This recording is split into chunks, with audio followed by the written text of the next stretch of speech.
Hi everybody, this is Deborah, and today's video is going to take a look at the textile industry. This came to my mind because I saw an article about the textile industry in Ghana, and there were these images of all this waste in the country. I mean, mountains of clothes, and clothes clogging up the rivers. It was just awful. And so I thought, let's take a look at that and learn how the textile industry is doing a disservice to the world and what we can do to make a difference. There are only 10 slides, so this shouldn't be too long. So what's very disturbing is that the textile manufacturing industry causes harm at every single stage of manufacturing. And because of a certain policy they have now, this fast fashion, we'll get into that later, they're disposing of finished goods at an alarming rate. Normally, people may discard new clothes twice a year. Now people are discarding clothes 50 times a year because of this fast fashion where the clothes are not made well, so they don't last long, and people want to keep up with the fashion, so they'll wear the clothes once or twice and then get rid of them. Not good. Some of the key environmental concerns are the chemicals that are being used. There's an increased use of water in the manufacture of clothes, an increased use of energy, air pollution, solid waste issues, as well as odor creation in the manufacturing of our clothes. So let's consider the lowly t-shirt, which is actually my favorite garment because it's comfortable, it's easy, and I like to wear my politics on my chest. So in order to get that t-shirt, though, you have to cultivate cotton, which usually involves utilizing fertilizer and pesticides. You have to dye and spin the cotton, which involves using coal for power, dyes, the chemicals again that we were talking about, and water and electricity. And then in producing the t-shirt, of course, you need power, and apparently some washing is also involved. And then the end users will wear it for usually not long and then discard it. And so you get this buildup of all this discarded clothing that's causing problems in developing countries. So what you have is the discharge of very large amounts of chemicals into our water, which of course is polluting it. You have toxic fumes from bleaching and dyeing and printing all those interesting words on our shirts. If you're dealing with fast fashion, the garment is only worn maybe 1 or 2 times and then discarded, which is really, really wasteful. In fact, the textile industry accounts for more than 10% of global carbon emissions and toxic gas, such as nitrous oxide, which is 300 times more harmful to the environment than carbon dioxide. Not good, folks. But there is hope. And what has happened is that there have been some corporations that have assumed corporate social responsibility, and they have developed something called the Green Supply Chain Management System. And their goal is to reduce environmental harm and to understand how one portion of the supply chain can interact or impact another part of it. So if you change your methods of production in one part of the supply chain, you can also impact another in a positive way. So this is something that they are working on.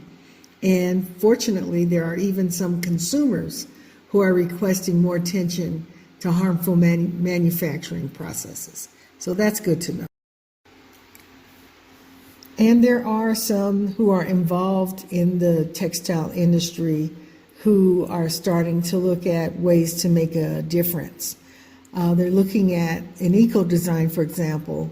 Their goal is to create goods and services that meet the consumer's needs while minimizing the usage of resources, especially the unnecessary usage of resources. So companies such as H&M, Stella McCartney, and the trade organization, the Council of Fashion Designers of America, are all big on eco-design, which is good.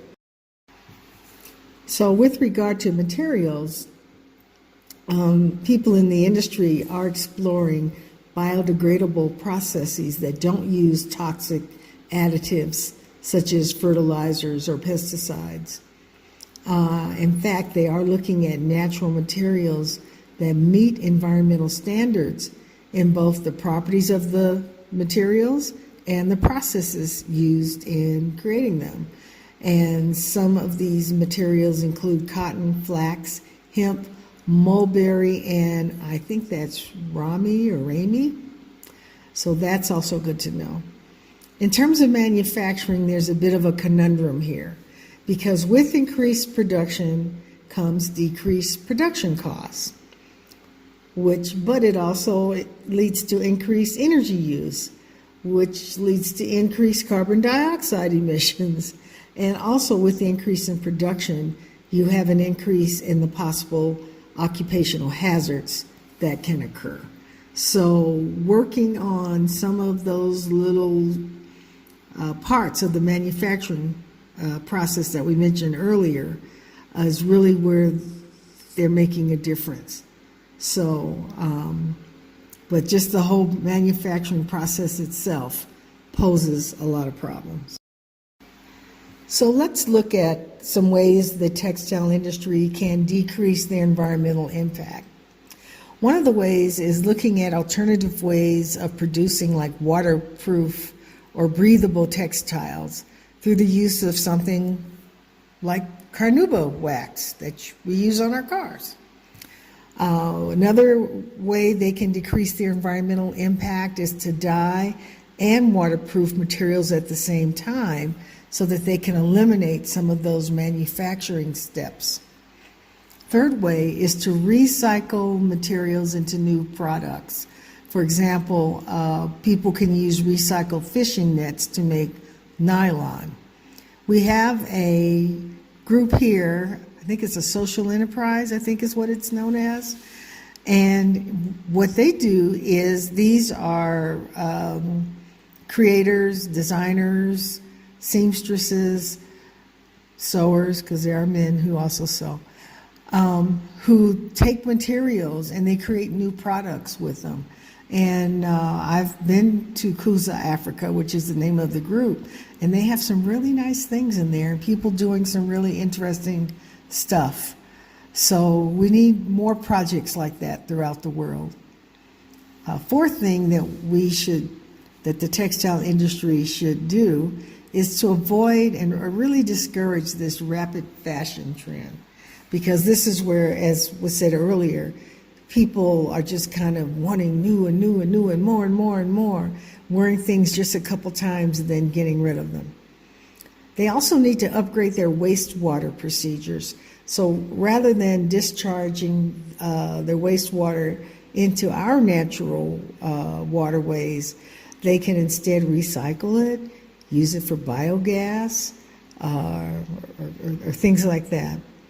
And also find and use fabrics that are less likely to shed plastic microfibers during laundry. You know, we don't know enough about the long-term impact of plastic microfibers, but we do see how the plastic is ruining our oceans and harming sea creatures. So we really want to pay attention to how our behavior impacts the rest of the planet. And there are things that we as consumers can do as well. One of the first things we can do is start by demanding natural materials free from fertilizers and pesticides be what is used to make our clothes. It's healthier for us, healthier for the planet. And we should support brands that are committed to environmentally friendly, non-toxic manufacturing. I mentioned a couple earlier, H&M and Stella McCartney. When you can afford it, try to buy higher quality clothes that will last longer. That will help a lot. And keep your clothes as long as you can. I have a dress in there, by the way, African dress, that I know is at least 30 years old and it still looks great. So repair your clothes, don't replace them. One of the things that I see living in Africa is that there is much, much less waste. And one of the things people will say is that Africa is a continent that is probably impacting global warming the least, but is getting the worst impacts of it. So let's learn from the people who know how to do it. Move your outside clothes to inside. So for example, I have outside clothes that I wear when I go out, and I have inside clothes that I wear when my outside clothes get holes or they have a bad stain in them. And so I won't wear them outside, but I'll still just wear them around the house. And if when they get unusable, the hole gets too big or whatever, then those inside clothes are torn up to become cleaning rags.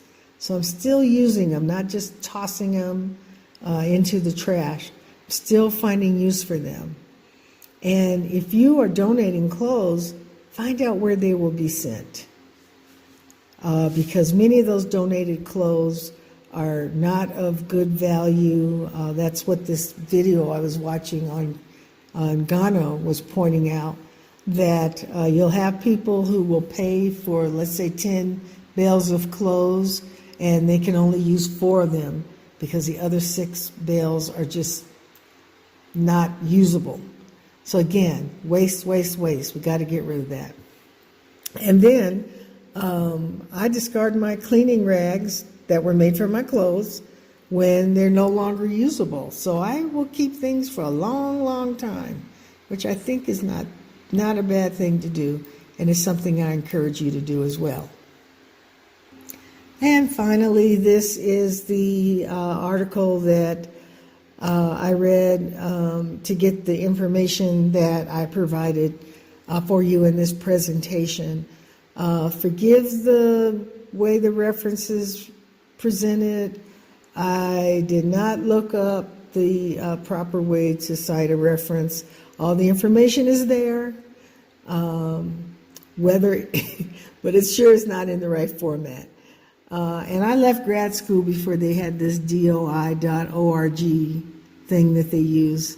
I still don't even know what it is, but I think if you go to that website, you should get the article. All right. Well, thank you all for your attention.